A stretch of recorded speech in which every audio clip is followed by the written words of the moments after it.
Hello and welcome to UX Leadership by Design. I'm Mark Baldino, your host. I'm also the co-founder of Fuzzy Math. Fuzzy Math is the user experience design consultancy that brings consumer-grade UX to business applications for B2B and enterprise tools. And today I speak with Joe Sticca, who's a technology product and operations executive and serves in a fractional component as a fractional leader for his clients. And I think for the first time on the podcast, we almost exclusively talk about AI and the impact on design and product management. But we kind of get beyond the obvious that these tools can and should save us time and make us more efficient in our work.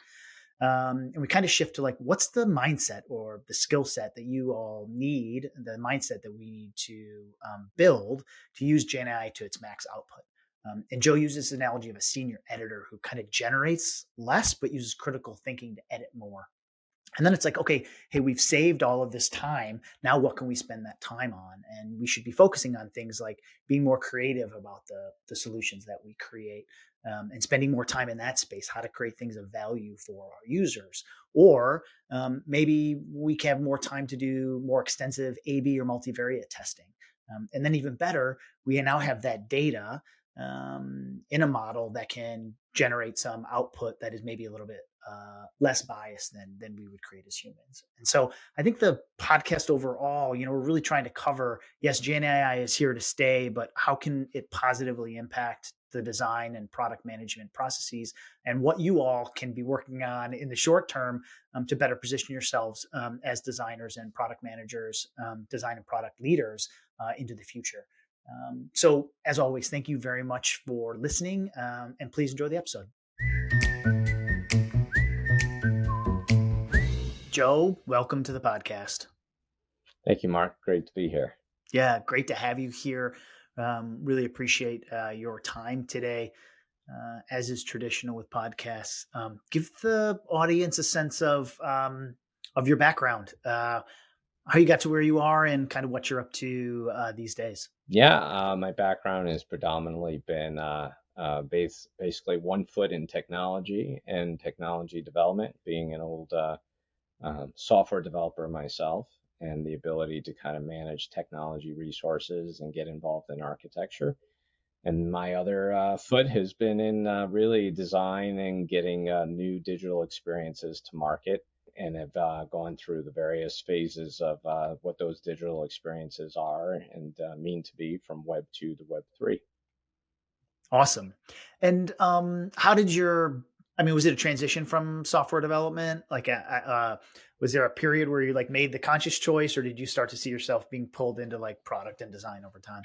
Yeah, more of the latter. More Okay. of the latter. I've been very blessed with the experiences I've had professionally, but also through my mentors, and always thinking of user journeys, and was once called, process journeys or process reengineering, then became user experience journeys. So it was always something that kind of inched my way into that respective element of the job, and becoming more product centric or digital experience product centric.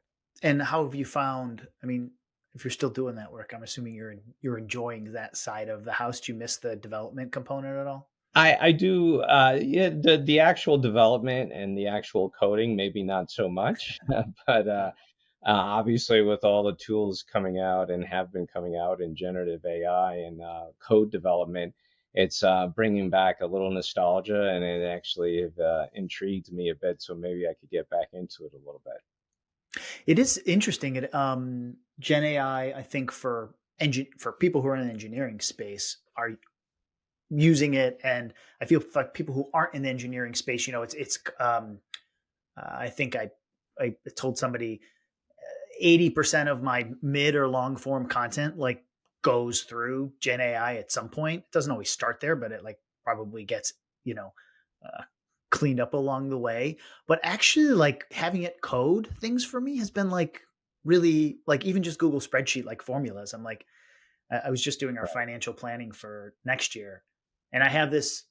I manually add up a bunch of rows because depending on the month, I have expenses in the past which are actual and projected expenses, and writing a formula that based on the date that knows to switch rows was really hard for me. And then I just put it into I put it into ChatGPT, and it's a simple Excel query, or it's in Google Sheets, but it's like really powerful to be able to do some of that stuff without having to feel like you have to learn the whole language. So I don't know if your experience is similar. You said it's jogging your memory and having you involved a little bit more. Yeah, I mean, I remember as a developer, anytime you had to do systems integration or integrations between system, if you were lucky, if you had an API or you had to create some data processing of extraction and uploading and things of that sort, and then moved into APIs. And then obviously, of late, we've had the widgets and the galore of widgets between systems, whether Yeah, it be platform CRM or marketing automation platforms into database and vice versa. And these widgets,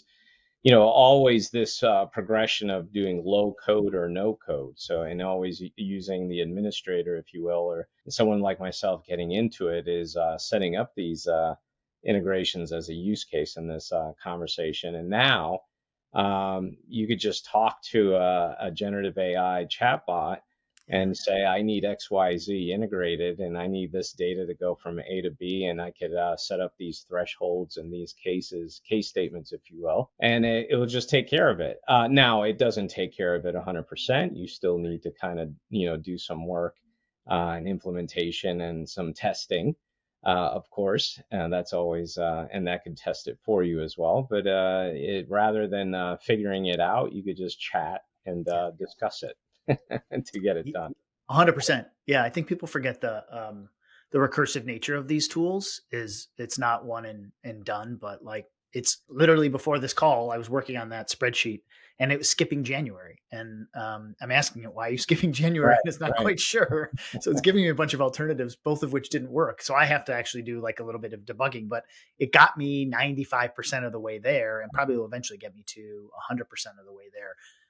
But it is really like if businesses are looking for an efficiency boost, it is an efficiency tool, at least for the sure. ones I use. And I think that that's to my benefit, that I'm not, as a business owner, I'm not spending 6 hours trying to figure out some crazy Excel query or writing some bit of JavaScript. I can actually just have a machine do it because it's frankly better at it than I am. Right. And it's going to be quite interesting because there's so many functional augmentation into these platforms, whether it be a Microsoft Copilot Yeah. or like a Salesforce.com with, I believe, Einstein. There are a lot of these augmentation of this functionality, this generative functionality that's blending into the platforms.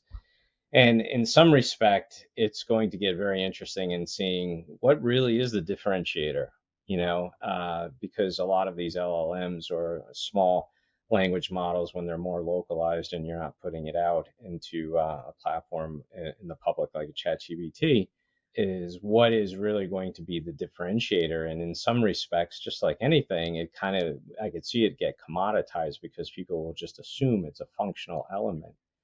Whereas software of old is really about getting an install or getting users onto your software, and you're building that moat, that barrier or that switching cost. So the switching cost was always high. So if I had, X number of users on a platform, to switch them over was always difficult. But now with these generative AI tools being very voluminous, everyone can jump in and out of them. And I used, just in the last 3 weeks, I've used three or four of them to generate various things like presentations and videos and other things. And they all relatively perform the same way. So where is that barrier or where is that switching cost element? So Yeah, I'm still falling back on ChatGPT because it's the one I've used the most, and I have like threads that are set up, like my home marketing plan for that I set up last year this time right, for 2024 is in there. So I just continue to ask it questions. But we're HubSpot users, and I was using HubSpot's chat to set up reports, and it didn't do a great job. And I immediately sort of lost trust in it, and I was like, right, well, it's got right, all my data, which is really really good. But I asked right, a very simple thing, which was give me a report of a breakdown of just the dollar amount of deals that enter the pipeline by month right, in 2024. And that's not a hard thing for it to do, but it sort of goofed. And then I asked it for it again. And then I just said, can you just give me the count? And it gave me two right, numbers, and it's apologizing. And it's like, there is table stakes in terms of like you need it right, in your right, tool. right, But it's also like if it's not really ready for prime time, I think it can be a challenge for products, because not that it makes me lose trust in HubSpot, but I go back to what HubSpot's done for me in the past, which is really information classification and Sure. some little reporting. Sure. So I do think there's a challenge of like, if I'm comparing it with the latest model of ChatGPT, which I've helped sort of train somewhere around some of my Exactly. content, and I'm comparing Exactly. that to, HubSpot's. I don't even know what HubSpot's using, but Right. it's the, you break down a little bit of trust, which I don't know if Of people totally course. think And about. it also is part of that learning, as you mentioned, and what you've used more and more. But functionally, they kind of stay in the same realm, or will be in the same realm. And I'm not too familiar with HubSpot, but a little more on Einstein and so forth. But Yeah. I think you're right. We're in a space now where it's integrated into your tool because it's expected, but we're still so early in what the capabilities are. And I don't think, unless you're really living in this and breathing the space every minute, you kind of know where those capabilities are going to be. But there's a ton of opportunity within products to integrate AI, I think, in meaningful and impactful ways, as sure. opposed to just adding it. Oh, for sure. And there's a couple of smart guys out there with platforms that cut across the agents. So there's some generative platforms that will say, no, we actually use Claude, we use ChatGPT, and we use Gemini. So they'll give you the flavor across all three. So Interesting. that, and that goes back to, coding has become easier, right? Yeah. So the ability to innovate and the ability to come out with new features or new platforms is the timeline has shrunk considerably. So 100%. right. How are you seeing it impact like the broader industry in product management and in design, either how people are integrating it into their work? I mean, we could talk about how it's being integrated into products and kind of how human to AI interactions are sort of shifting. What are you seeing out there? Yeah, I think everyone is as you mentioned a couple of minutes ago. There's efficiencies. Everyone sees the efficiencies. Everyone's using the tools that are either blended into their platforms, whether it be a Canva or a HubSpot or Salesforce or whatever the case, or a Copilot, and they'll use those because they're already blended into things they go to every day and they work in every day, as well as Zoom and their AI, and they've had that for a little while as well, and taking notes and giving back feedback. So that is a baseline everyone knows and everyone's going to play with. But Yep. materially, when we talk about things, and I would say anecdotally, I see folks in the development world, in the software development world, this actually having an impact, and in some respects, maybe not so positively. Meaning the notion of building and the notion of creating new product experiences now has been commoditized a little bit because these generative AI platforms could generate a good deal of the code, whether it be 50% of it, 75% of it, and actually can iterate and actually can test. So at that point, you start to wonder, okay, where does the value come into play? Because now that I can make things, if you will, efficient and streamlined internally to your operations as a company, but now you're going to be executing more quickly out to your clients or to your users. And some folks will get a head start, just like GPT got to a head start as a platform, and companies will who do this quickly and get out to market will have a head start. As the old saying goes, first mover advantage. But I Yeah. actually am a believer of second mover advantage. Hmm. So the ability to kind of see what everyone else is doing and using that real life feedback coming from the marketplace and what is truly valuable. So if we were to kind of look at this and say, okay, the effects on people internally, and I use the metaphor of an editor in chief, and being from a media and publishing kind of technology background, you have your story writers, you have your journalists, you have your, even in marketing agency, you have your writers and copywriters, but you really need to now stand back. And if you're treating the generative AI as a resource, obviously it's not a human resource, but it is a resource that is producing, you still have to evaluate in what you think that would be either effective or not effective in the marketplace. So, a lot of that isn't going to go away, at least right now. So the software developer may need to get a little more creative or a little more Interesting. involved, in knowing the business, because a lot of times software developers, and being an old software developer, we like to stay in our craft, Yeah. and we like to do our craft very well. And we sometimes could get a little myopic, but at the same time, there are developers who see the other side and the business side of the experience in the business and what the strategic issues and values need to be in the marketplace. So I think that creative thought, or that editor in chief, and kind of deciphering what may or may not work, or what can be efficient, what's going to be valuable to the end user, is not going anywhere right now. But there is disruption, obviously, on the efficiency side of the equation in the production, right? Yeah, for sure. So given your background in editing, you mentioned like some decision making process. You mentioned creativity. Like, who do you think in the short term, I don't want to say would win, but like, who do you see human beings? What if I'm a product or design individual contributor or leader? What like skills do I inherently have to have, or do I need to work on?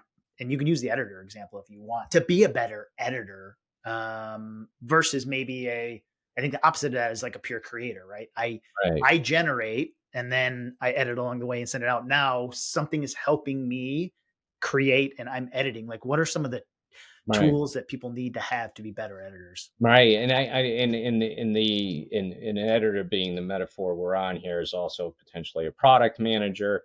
It could be any business or technical owner of a business value that is launched in the marketplace. So from that standpoint, and using the metaphor as an editor, it becomes even more important, in my view, is to know what others are doing.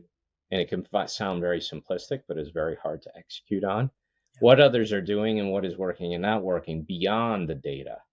Okay. Because what these chat GBTs, or these AI platforms, have given us is the ability to kind of go out and get data back and get information back very quickly. So that kind of saves the time. But the contextual elements, how to make inferences from that, you still have to make inferences from that. So what I like to say is the chat GPTs of the world, or the Geminis, are the A+ students in college. They do a fantastic job in gathering information, synthesizing the information, and then spitting it back out in a wonderful narrative. And actually, that's what a lot of the business leaders have been doing for quite some time now, but that's now been codified. So now we have to take it a step further, and that's not enough anymore, in saying, okay, now contextually, how far can I take this? Or how far can I test this? Or maybe we need to get even more creative, because what that product is doing is, again, aggregating quickly, synthesizing quickly, which was most of what your job had to be anyway. Now you have to have the element, okay, what do I do with that? That becomes more important. Whereas before, it took you so much time just to get those two steps done, you didn't really have time to think about what elements of nuance that I could put into this. Right. It's really interesting because I think some people would say the first step is maybe where creativity lies. We don't have to get into like a really in-depth conversation. I think Sure, sure, if sure. I'm I an can see that. artist, right? Like I do think Right. that that generative component is where my creativity lies. But I think you're kind of talking about creative problem solving and actually like Exactly. Right. harnessing Right. harnessing our brains where we're better in the short term than Right. AI, and harnessing AI or Gen AI where it's a little bit better. But because I Right. wouldn't think that, and to use the coder, the engineer example, and again, I don't come from that background. Like I think what you're suggesting is, I want to make sure I understand, is like they're going to get this step. Oh, look at Apple's getting me a thumbs up. You're going to get this sort of step uh, head start, and Right. then you're going to have more time to figure out, as you said, the nuances, how to make this more impactful for the user as an engineer, as opposed to we just have to get this baseline functionality. But am I getting the gist of it? Absolutely. And what I've done in my whole career, in any process when starting, whether it's maintaining or incrementally providing more value in an experience, or a digital workflow, or a new workflow, is the more eyes and ears I could have up front, even including the tester, the QA tester, they would all be part of the brainstorming process, Yeah. right? Because they all had their own perspectives. The engineers had their perspectives, and we would work, and not to kind of get into the weeds here, but we would all try to work into getting more eyes, more ears, more experiences, bringing to the table to figure out all the angles and what we're going to provide in this new endeavor, this new product that we want to launch. So now that's all that context were in people's minds, including, as I mentioned, the engineers, including the QA tester. So traditionally, that's, the QA tester just waits halfway down the line and starts testing, right? But now with all of these tools, all of that, not only the people are bringing that to bear of their experiences, but now the chat GPTs of the world and the Geminis of the world are bringing that to bear now into the conversation. So it speeds up and shortens that life cycle, which then the accountability and responsibility is still on the people in the room to say, now that we've shortened the time and we have all this information and we're bringing our own experiences, how now can we make things better? Because a lot of times on the whether it be movie production, or you're producing a new web app or a new mobile app, things get lost in the editing process, right? It's like, okay, minimal viable product. We only have 2 to 4 months. What are our 3 releases? Well, now that we've shortened the life cycle of all this context coming into play, you have more opportunities now to make that minimal viable product richer. And you could start testing more, because now the best data, research data, is from the users who are using your experience that you created. So 100%. I think it should allow for more in the minimal viable product to kind of keep this case study in this Yeah. conversation, if you will. I like it a lot because, as I said, I tend to I recommend people, I tell people on my team as designers, like, you're not going to be pushing pixels as much as you are now in 3 to 5 years, and you're going to have more time. You're going to focus on things that are better for humans to focus on. But I really like the idea of saying, actually, you're going to be able to focus on expanding the idea set and validating that. And you're going Right. to, all the things, frankly, that a lot of designers want to do that they don't have time to do. Product management is the same, right? It all gets compressed towards the end. No, if we can find some efficiency in our work and hopefully keep the same time frame, right? Right. Business leaders probably going to want you to Right. chop it down. But let's say we have the same time frame, but we're compressing some steps early on. The For sure. really fun part and interesting part, which is, let's test more ideas. Let's, as humans, kind of generate more ideas and measure the impact from a customer satisfaction Yeah, or and user also value. from a risk mitigation standpoint as well, because Yeah, a lot of times when development happens, new product ideas or new product launches or enhancement, risk mitigation or risk doesn't get addressed fully. But now you have the opportunity to reduce that risk, because you're broadening your blinders a bit, because now you have yeah, more of that opportunity to test and uncover your blind spots. The worst thing in developing products is you hit a blind spot, and that's why you need to stay very flexible and agile, to use the term, yeah. and to quickly adjust. But now you could simulate that, or have the opportunity to simulate more options in a minimal viable product to reduce those blind spots.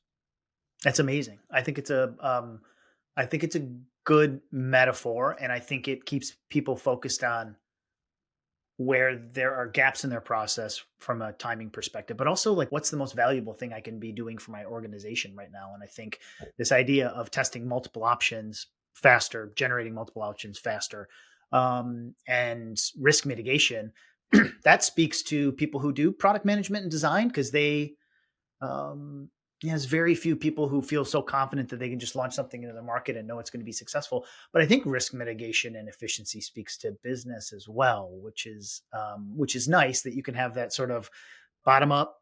This is why it's valuable, and then kind of top down why it's valuable to the people in kind of leadership. So it makes a lot of sense. I think this idea of skill sets people need to kind of work on, this sort of editor mindset, I think is really interesting. This efficiency and what can we do that's more valuable with the time we're going to get, not just more, but more valuable, I think, are two ways to sort of look at AI in a slightly different manner, which I like. Right. That's Right. great.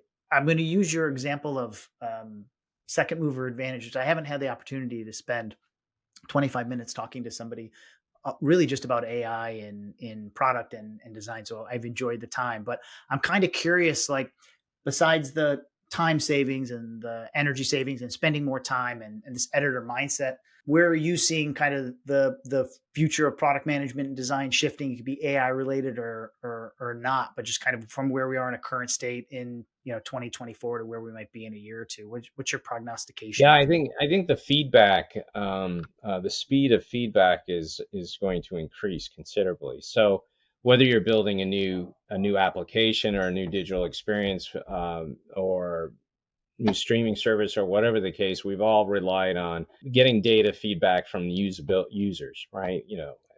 Have they viewed time on site? How many videos they watch? How long have they watched it? And it takes so much time and energy just to codify that.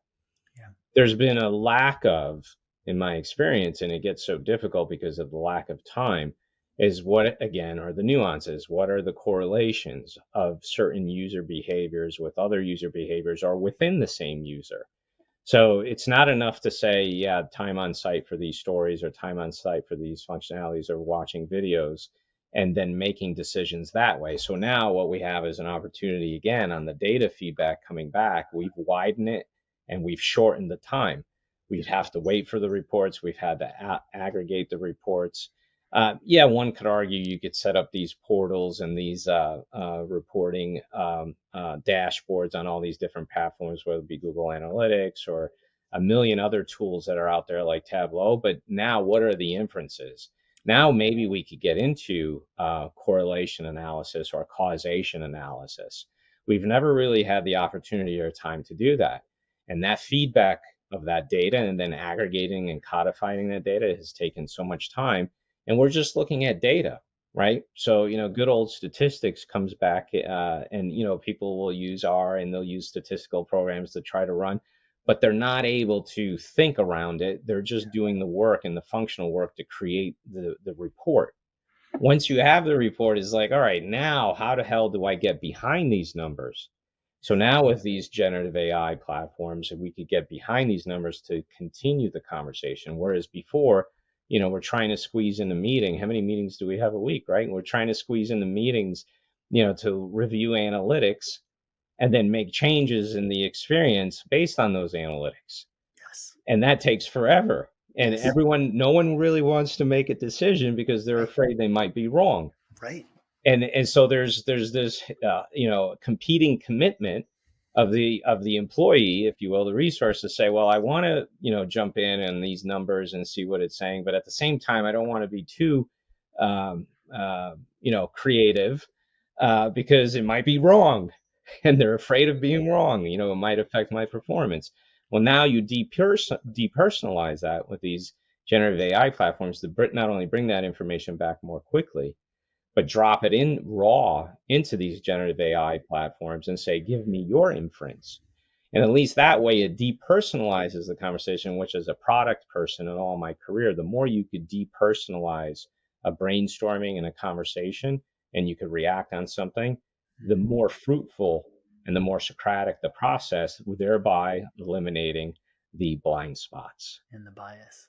That Yeah. was I like that nugget you just dropped there around depersonalizing, because very easy for folks to get to bring their bias and bring their background. And not that maybe there isn't some inference that you need to make, but I absolutely love this idea here, which is um, always pushing my clients to get the data right. And sometimes they aren't able to track it. Sometimes they don't have the time to. Right. And you're right. Like the times I've done like statistical, I never took a stats class. So me doing statistical analysis, questionable, but I've used some third party tools of mostly survey data. It takes forever.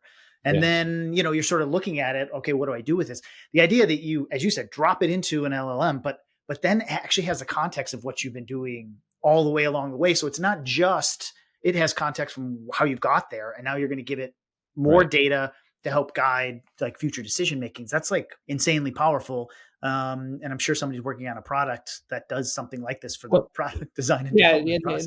there But there are products on these, and to take that a little further is that there are products, even simple products, not simple products. Zapier, a great product platform. They've augmented new AI Yep. chat platforms inside of their product where you could just talk to how you want these integrations I mentioned earlier to happen, but also to track the data and then generate a new ad. Let's say it's an ad. And based on the data and the ad performance that comes back, this then can generate a new ad and push it straight out. So it's not just about collecting the data, but acting on it more quickly, Amazing. whereas you don't have to wait for that Friday meeting or that Monday meeting to make a decision. You could give some thresholds to the chat AI to generate the ads and then push those out more quickly and then figuring that out. So it's A/B testing, at a whole new level and a whole At a new whole new speed. level. And as we as humans and resources, we have to bring to bear saying, okay, we don't want the knee jerking or hallucinations happening, and we have to be mindful of that. So we have to be more mindful and use more of our peripheral vision than more than anything, rather than our direct vision saying, I see the numbers, let's make a change on the call to action and let's push it out next week. Now I need to be more peripheral. Yeah. Awesome. That's great. Listen, I could talk to you about this for a long time. And I think honestly, I mentioned this second mover advantage, which I haven't done like a ton of podcasts on AI. It's come up here and there. And I feel fortunate to be chatting with you about it because you framing it, I think, in a really understandable manner in terms of like what people need to work on to use generative AI tools better. Like what skills do they kind of need to hone that might not be some of the harder skills that they learned as a designer or an engineer, and then also how it can fit in to the digital product design and development process is like really really powerful. So I appreciate your framing, Joe, and really appreciate your time today on the podcast. Would love if people want to continue the conversation or want to reach out to you. I know you do some fractional leadership work as well. Like, where can they find you? What are you kind of up to these days? What are good um, topics for people to reach out to you Right. on? Yeah, the best way is always I through my LinkedIn profile. That's usually the best and easiest way to reach me. And I live in there and I try to do the best I can to live into what I always say and try to work with my fractional clients. I have a couple of fractional clients working on technology and digital product experiences and also Web3 elements and new channels in Web3, such as the Roblox of the world or Decentraland, and actually how does tokenization actually increase customer loyalty platforms. Customer loyalty, I think, is going to be a new reinvention with AI and tokenization as we kind of go. So it's some exciting stuff that I appreciated connecting both technology and digital experiences and using Web3 tools. And not to go down maybe an older topic like metaverse, only a couple of years old, Yeah, but these new channels like Roblox and Decentraland, as I mentioned, or they've been around, not necessarily new, are becoming more fruitful for brands. And basically, these are not gaming platforms as we traditionally think; they're social platforms. engagement platforms. So yeah, these are great projects that I'm working on right now with clients, and I enjoyed also working with an expert system, financial audit and financial modeling company. And I appreciate the opportunities I've had to blend again my technology and digital experience. And LinkedIn is the best way to reach me right now. And who knows, maybe I'll start putting up my own website. You should. I think you have a lot of important things to say. You're really working in really interesting, that last part, you're working in some really interesting spaces. So again, thank you for your time today. It is much appreciated. I know the audience is going to enjoy the episode. So thanks very much, Joe.